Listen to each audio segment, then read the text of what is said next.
Drone angkatan bersenjata Rusia merekam detik-detik artileri dan misil menghancurkan formasi angkatan bersenjata Ukraina di dekat Severodonetsk. Video beredar di media sosial Kamis 19 Mei. Artileri Rusia melepaskan berkali-kali tembakan akurat. Sekitar 50 tentara, sebuah tank, 2 kendaraan tempur infanteri dan kendaraan lapis baja kosek datang membantu angkatan bersenjata Ukraina. Namun semuanya hancur dieliminir infanteri Rusia, demikian keterangan video yang beredar.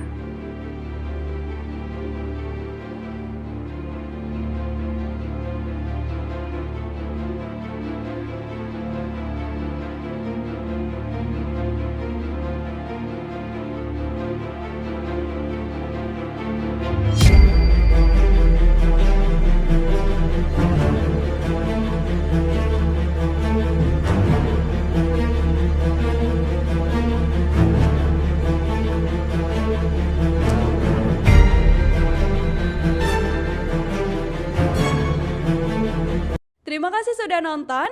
Jangan lupa like, subscribe, dan share ya.